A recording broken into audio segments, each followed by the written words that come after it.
Real estate రంగంలో ఒకే ఏరియాలో కొన్ని ఫ్లాట్లు ఎక్కువ ధరకు, కొన్ని ఫ్లాట్లు తక్కువ ధరకు అమ్ముతున్నారు. అసలు ఈ వ్యత్యాసం ఎలా జరుగుతుంది? నమస్కారం అండి. రియల్ ఎస్టేట్ రంగంలో స్థలం ఒకే ఏరియాలో ఒకే సర్వే నెంబర్లో ఉన్న కొన్ని సందర్భాల్లో రేట్లు, అమ్మే రేట్లు, కొనే రేట్లలో వ్యత్యాసాలు మనం చూస్తుంటాం. ఎందుకు కారణం, దానికి కారణం ఏందని చెప్పి మనం క్షుణ్ణంగా పరిశీలిస్తే తప్ప అర్థం కాదు. గవర్నమెంట్ కొన్ని సందర్భాల్లో తమకున్న హక్కుని ఇతరులకు బదిలీ చేస్తుంటుంది. అది ఉచితంగా ఇవ్వచ్చు, లేదా కొంత నామినల్ అమౌంట్ తోటి ట్రాన్స్ఫర్ చేయొచ్చు. అసైన్ ల్యాండ్స్ విషయంలో గవర్నమెంట్ కొన్ని కండిషన్స్ పెట్టి ఆ భూమిని పేదలకు ఇస్తూ ఉంటుంది.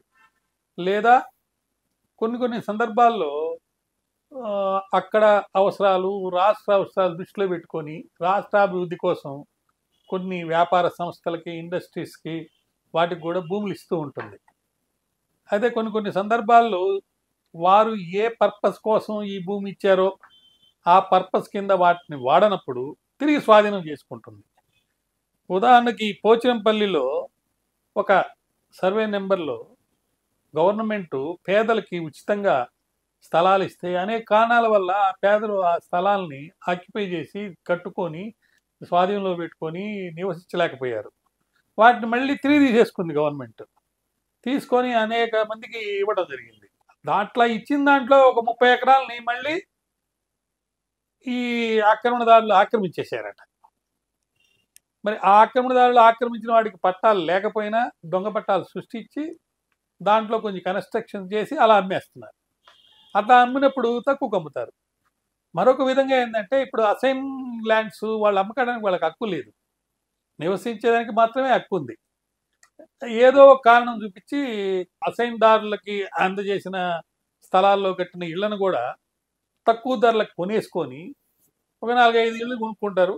అది డిమాలిష్ చేస్తారు. ఒక 500 యార్డ్స్ స్క్వేర్ తీసుకొని అక్కడ కడతారు. వీళ్ళు మళ్ళీ ఫ్లాట్స్ కట్టి, స్థలం ఉచితంగా వచ్చినట్టే కదా, చాలా తక్కువకు వచ్చినట్టే, దాన్ని బేస్ చేసుకొని మళ్ళీ ఆ ఫ్లాట్స్ అమ్మకం చేయటం అనేది జరుగుతుంది. భూముల ధరలు పెరిగినప్పుడల్లా ఈ కబ్జాదారులు చేసే ఒక విచిత్రమైన, లేకపోతే అందరికీ తెలిసినా కానీ తెలియనట్టుగానే నటిస్తూ తక్కువ ధరకు వస్తుంది కాబట్టి అసైన్డ్ భూముల కింద ఆ భూముల్ని ఎవరైతే అమ్మారో వాళ్ళకి ఇచ్చినా కూడా కొన్న వాళ్ళు ఏం చేస్తారు, అసైన్డ్ భూమి కింద వచ్చిన భూమిని వాళ్ళ భూమిగా చూపించేస్తారు. గవర్నమెంట్ ఇచ్చి వచ్చిన భూమిగా చూపించరు. దానివల్ల ఏంటంటే, ప్రభుత్వ భూమిని ఆక్రమణలకు గురి కాకుండా చర్యలు తీసుకోవాల్సింది ఎవరు? ప్రభుత్వం. ప్రభుత్వం దగ్గర అంతా ఫేరఫోనియా లేదు కాబట్టి జరగదు, చూడదు, చేయలేదు. దీంట్లో కొత్త పద్ధతి ఏంటంటే, కంటైనర్లు తీసుకొచ్చి పెట్టేస్తున్నారు. కంటైనర్లు తీసుకొని పెట్టేసి ఆ స్థలానికి చుట్టూ ఆక్యుపై చేసేసి ఇది మాదని చెప్పేస్తున్నారు. రేపు ఏదైనా ప్రాబ్లం వస్తే ఈ కంటైనర్ తీసుకెళ్ళిపోతారు.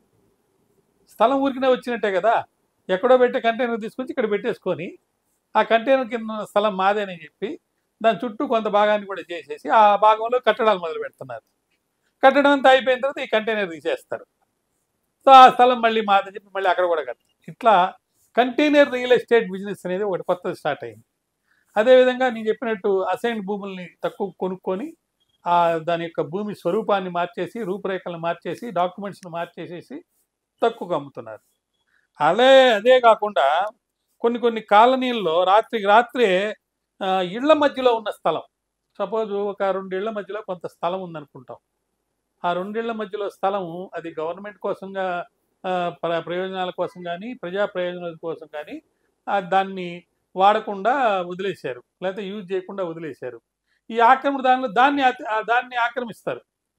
2 ఇళ్ల మధ్యలో ఒక దారి కోసమో దేనికోసమో, లేకపోతే పార్కు కిందనో కొంత స్థలాన్ని వదిలిపెట్టుంటే దాన్ని ఎవరు పట్టించుకోనప్పుడు ఈ ఆక్రమణదారులు దాన్ని ఆక్యుపై చేస్తారు. ఆక్యుపై చేసి ఏం చేస్తారు, ఆ పక్కన ఇళ్ళను కూడా తక్కువ ధరకి ఇచ్చి కొనుక్కుంటారు. ఈ స్థలాన్ని ఆ స్థలాన్ని కలిపేసి ఒక పెద్ద స్థలంగా చేసి అక్కడ కట్టడాలు చేసి అన్నిటినీ కలిపి తక్కువ ధరకు అమ్ముతారు. అందువల్ల ఒకే ఏరియాలో కొంత స్థలాన్ని ఎక్కువ ధరకి, అంటే టైటిల్ గల్లోళ్ళు, రియల్ టైటిల్ లా ప్రకారం వచ్చిన వాళ్ళు కొన్ని స్థలాలు, దానికి దగ్గరలోనే కొన్ని స్థలాలు తక్కువ ధరకి అమ్మకం అనేది జరుగుతుంది. ప్రభుత్వ స్థలాల్లో ఎక్కడైతే కంటైనర్లు ఏర్పాటు చేశారో అక్కడ ప్రజల యొక్క ఫిర్యాదులు అందినా కానీ గవర్నమెంట్ తగు రీతిలో తీవ్రంగా వేగంగా చర్యలు తీసుకోవడం లేదు. అందువల్ల వందల కోట్ల రూపాయలు విలువ చేసే భూమి ప్లాట్లు గవర్నమెంట్ ఇవి తక్కువ ధరకే వీళ్ళకి ఆక్రమణదారులకు దొరుకుతున్నాయి కాబట్టి వాళ్ళు ఖచ్చితంగా డాక్యుమెంట్స్ని ప్రైవేట్ ల్యాండ్స్ లాగా సృష్టించి అమ్ముతున్నారు కాబట్టి అది తెలిసి కూడా తక్కువ ధరకు వస్తుందని కొనేవాళ్ళు కొనేస్తున్నారు. దీన్ని అందరూ ఖండించాలి. రేపు ఏదైనా గవర్నమెంట్ మళ్ళీ ఈ అసైన్ ల్యాండ్స్ కింద ఇచ్చిన భూమిని ప్రభుత్వ ప్రయోజనాల కోసం మళ్ళీ తిరిగి రాబట్టినప్పుడు దాంట్లో కట్టినటువంటి కట్టడాలన్నీ డిమాలిష్ చేయాల్సి వస్తుంది. కాబట్టి లీగల్ అడ్వైస్ తీసుకొని ప్రాపర్గా స్థలాలు కొనుక్కోవాల్సిన పరిస్థితి ఎంతైనా ఉందని చెప్పి మీకు మనవి చేస్తున్నాను. నమస్కారం.